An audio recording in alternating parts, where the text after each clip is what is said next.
Update. Am I the a-hole for not going back to my home country for my sister's wedding? Original post. I, 28, immigrated to Canada 7 years ago. I got married after I was 21, and my husband was already living there and came back for marriage. It was arranged by my grandparents. It was strange at first, but I truly did love him. In my religion, remarriage is not prohibited. There is a part of it, if I say in English, that says husband and wife are not those who sit together but whose souls are shared. I feel like my husband's soul and mine are shared, and I have no interest in ever being with another man. My grandparents do not understand that. They want me to bring my kids back to my home country so they can get me remarried, so my kids can have a dad. Even if I wanted to, there are so many unknowns in that scenario that I do not wish to deal with. They have stopped asking me now, but I know it is what they want. My sister, 24, is getting married in June, and she badly wants me to be at her wedding. I would be lying if I said I do not want to go myself. From the way my grandparents were talking, I just know that if I go, they are going to try and get me married too.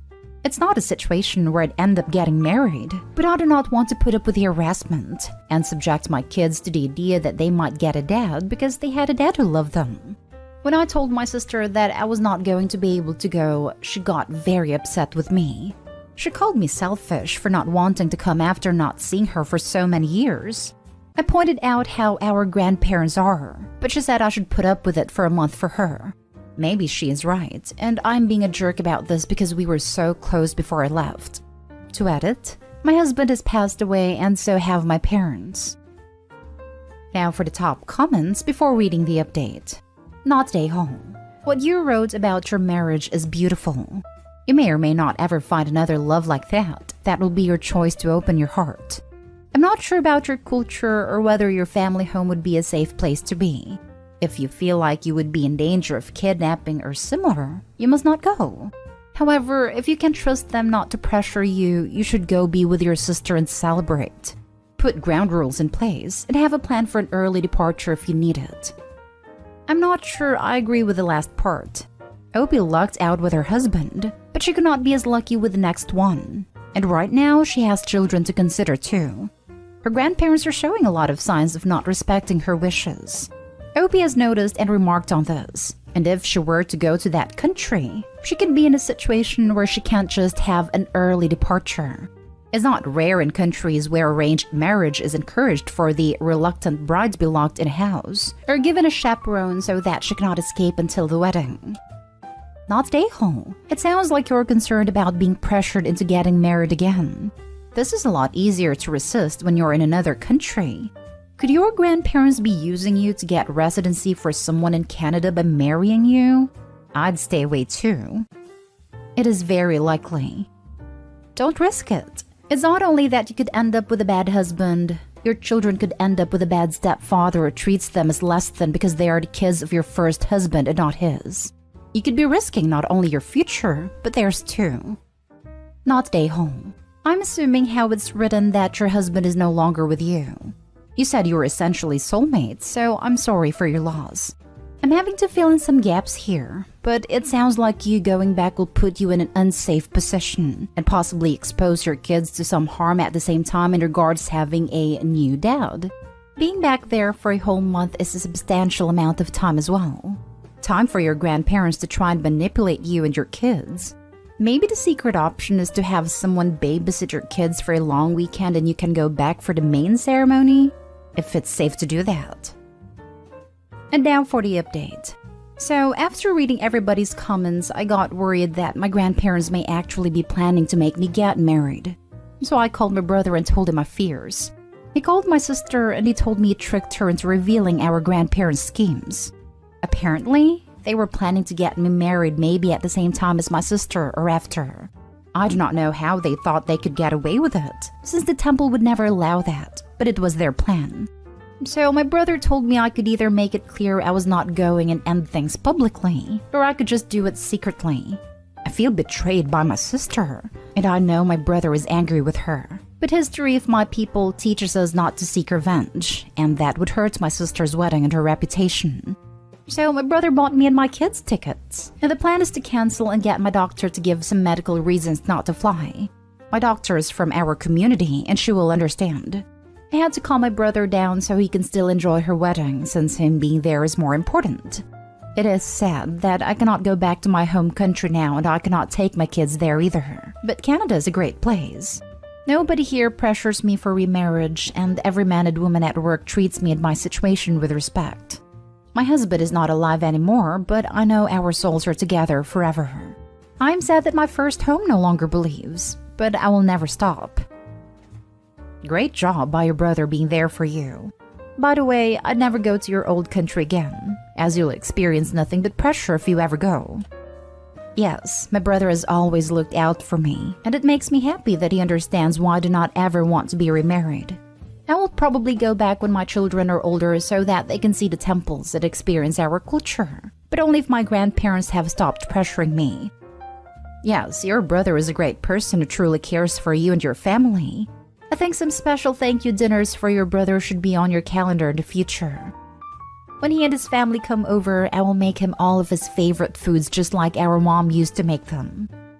Not stay home. My grandpa passed really young from a heart attack. My grandma raised 6 kids on her own. When I was older, I asked her why she never even dated after grandpa died. She said she'd crawl through glass to have 1 minute with him again, and she just lived the life they had planned because it made her happy. She wasn't against remarrying, but she'd met her love and that was enough. Betty White never remarried after her husband passed in 1981.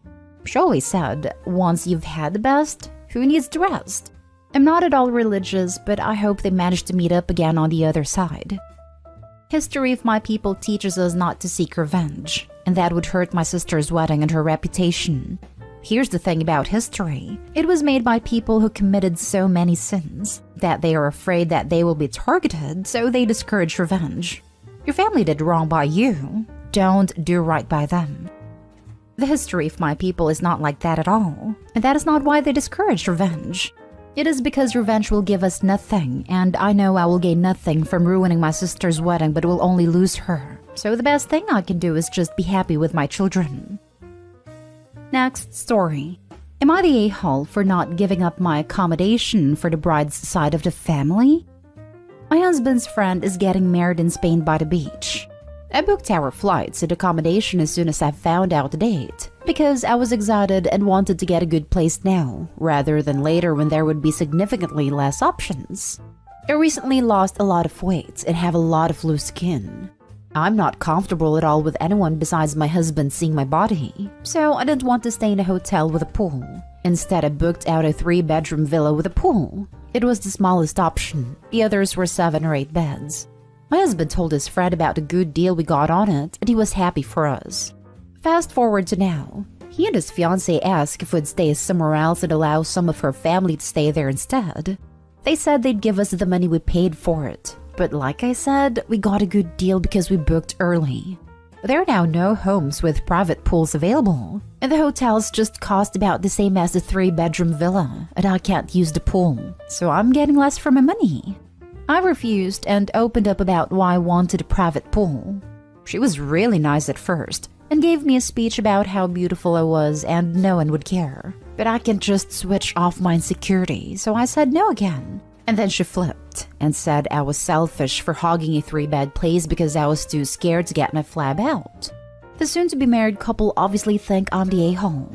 My husband thinks I should just let it go because it's their special day and we don't want to make things difficult for them. But at the same time, this is the only time we can afford to go away, so although we are going for the wedding, it's also a holiday for us. And why should I have to be uncomfortable on my break? Now for the comments. Not the a-hole. So the a-hole asked for a favor, got turned down, and decided to insult you in order to make you do what she asked? She certainly doesn't sound like much of a friend to me. That's because she's not a friend. She's an a-hole. Also, how is it that the couple getting married don't have their act together with booking rooms for the wedding they're planning? It's not like this was a surprise. Not stay home. Go to Spain, enjoy the villa, and skip the wedding. Yes, do this. Not stay home. This is another case of people having a wedding and being inconsiderate of the guests. I'm tired of people acting like their special day means they get to treat others like crap. Your husband should be backing you up, because it's messed up. Not stay home. She wasn't being nice. The supportive speech was a transparent attempt to get on your good side in hopes that you'd give her what she wanted. She and her fiancé are entitled a-holes. The relatives should take whatever they can get and learn to plan better.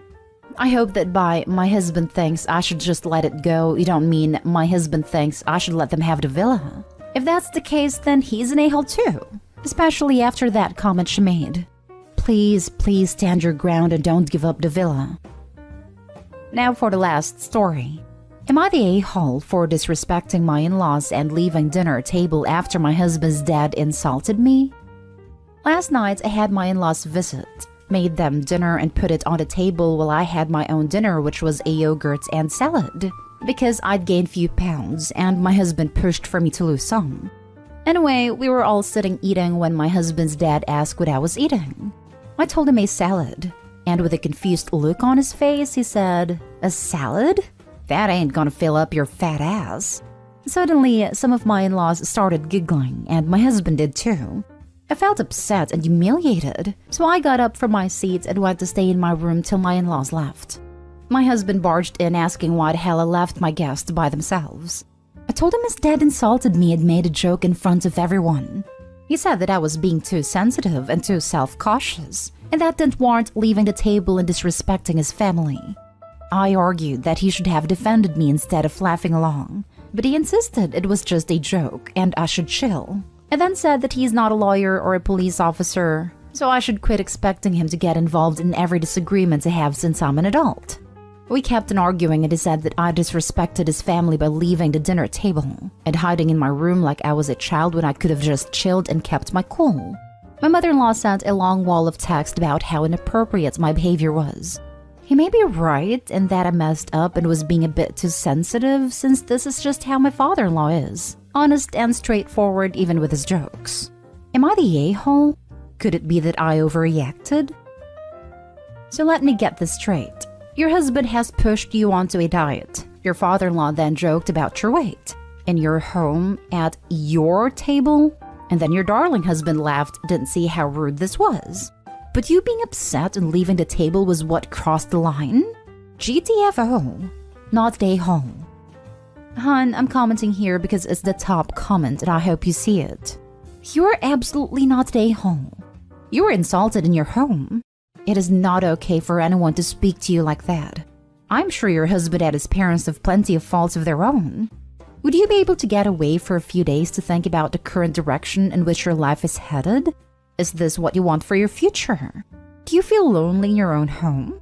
I promise you deserve to feel loved and appreciated just the way you are. If you would like to lose weight to feel healthier, then do it for you. Treat yourself with the care, kindness, and the love that you deserve from family. Be your own best friend. Your BFF wouldn't want you treated like this. I want to add one thing that might help Opie's perspective. Husband can't get involved in every little disagreement, so he doesn't have to defend Opie. Well, husband sure had no problem defending his parents and getting involved on their behalf. They're adults too. The excuse of "I shouldn't have to defend an adult" isn't his actual opinion. Husband's view is "I won't defend wife." Yes, absolutely this. My soon-to-be ex used to do the same thing. Finally, someone pointed it out. You mean he won't get involved if his family does something that insults you? He won't stand up for you, but he'll defend his family if you do something that somehow insults them? He'll get involved. Of course he will. When you can be blamed, no matter how minor the infraction, it's always somehow your fault. I went, she was right. And thus began the long journey of discoveries of exactly how much manipulative and abusive behavior I had endured for years. Opie, you're not the a-hole. You're the victim. Start taking a good long look at your marriage. The situation sucks, yes, but in itself doesn't necessarily warrant divorce. The problem is, it's indicative of other behaviors. Other issues you may not realize are just as harmful. Chances are, this behavior of his isn't the problem. It's a symptom of something much bigger. Love and protect yourself, really. There are several indications of bigger issues here, and you owe yourself a good long look. Not a-hole, but why exactly are you married to this a-hole? He polices your weight and laughs when his family insults you. WTF? If a member of my family said something like that to my wife, which they wouldn't, I'd throw them out myself. Immediately. No hesitation, the next words out of my mouth would be, "Get out." And he's a hypocrite. He won't defend Opie or get involved when his dad outright insults her because she's an adult and she shouldn't be sensitive. But when his parents feel insulted because Opie walked away, then he has something to say. Well, his parents are adults too, and they should be far less sensitive about people quietly leaving. They're all just mad Opie refused to be the night's entertainment by being their verbal piñata. Hold your head high, Opie, and keep walking away from insulting a-holes. If you're looking to diet, I know a great way to lose a couple 100 pounds of dead weight. It's called a divorce, not a-hole.